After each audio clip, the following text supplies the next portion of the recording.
So here we are with the handy sharpener. Brad, what do you have, man? Well, I've got a lot of kinds of knives, different kinds of knives, and people collect different kinds of knives. A lot of people like buck, they like serrate, they like Benchmade, they like cold steel, and they have their reasons why they like them. And I happen to be kind of a fan of buck knives, partially because a long time ago I ended up with a buck knife, and that was actually this one. It's a folder, and it's kind of a heavy knife, and it's a little bit of a thick knife, so you can use it for hard things. Then you have one that's like this. You've got a 119. That's a hunting knife, and it's mainly for skinning and cutting. It's not as tough as some of the other knives because it's thin. Old hickory, which might be a knife like this, and I know this is an old hickory because, not just because it says so on the handle. That can be phonied up real easy. Right here is where it says Ontario Knife, made in USA. Ontario Knife, there's something else I know about Ontario Knife.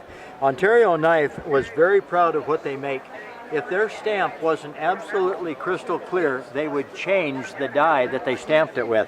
So when you look at this and see how crisp and clear and sharp the stamp is, that's an indication that it's a real old hickory. Now, this is an old hickory, okay? Let's turn it around this way. And you notice I put on there not for sale, all right?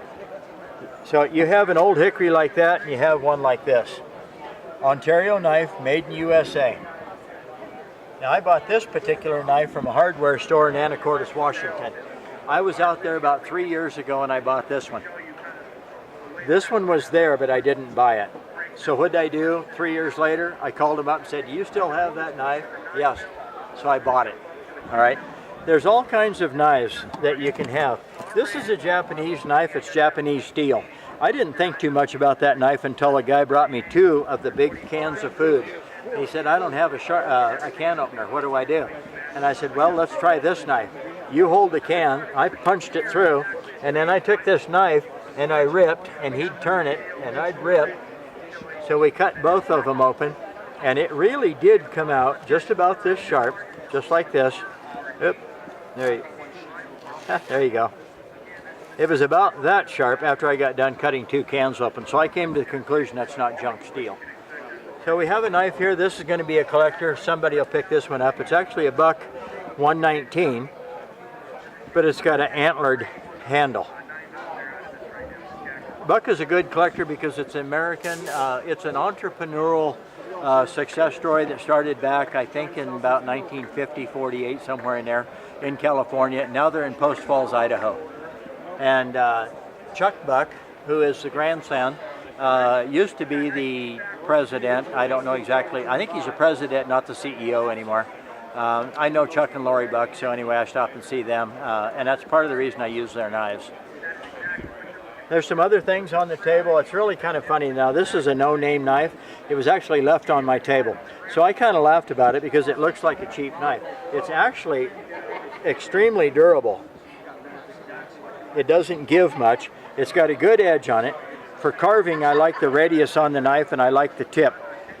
If you can go inside radius, outside radius, and tip in one motion, just like that.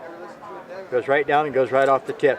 See, I don't have to keep adjusting the knife. Once I put it at the angle I want, it's at the right angle all the way out and off the tip. So with that knife, I would just brush like that. You know, different knives. Benchmade, I happen to think Benchmade is a really, really hard knife. It's a good knife. Gerber's a good knife. When I was selling knives, it was Gerber. I didn't sell Benchmades and everything. For the money, Gerber was really good. It was a hard blade. It wasn't too hard. You don't snap the tip off. You don't get little nicks in the blade. So the Gerbers that I was picking up actually had just the right temperament, and they were hard for durability, and then they were also easy to sharpen, and they held an edge pretty good. So that's a plug for Gerber because I liked them. Benchmade is a really good knife. Cold steel is good, but in my opinion, I see a lot of cold steels with the tips broke off. That means they're brittle. Hardness, okay, but I don't want the tips broke off. People say, yeah, but they misused it. A lot of people misuse their knives. But the Gerbers and the Benchmade, I don't see with the tips broke off that much. And you know those people are still misusing their knives.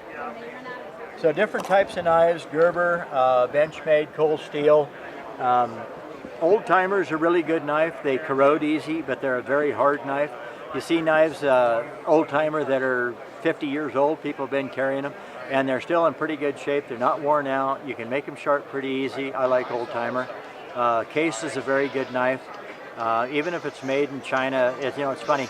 You can take China-made stuff, and if you had good standards that it was made to, it's still going to be a good product.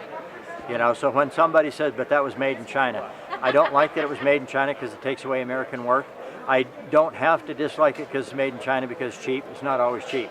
If you order cheap, you get cheap. If you order good and you pay for good and you have your specs and your standards up there, you'll probably get good, and you keep it good because you just reject them.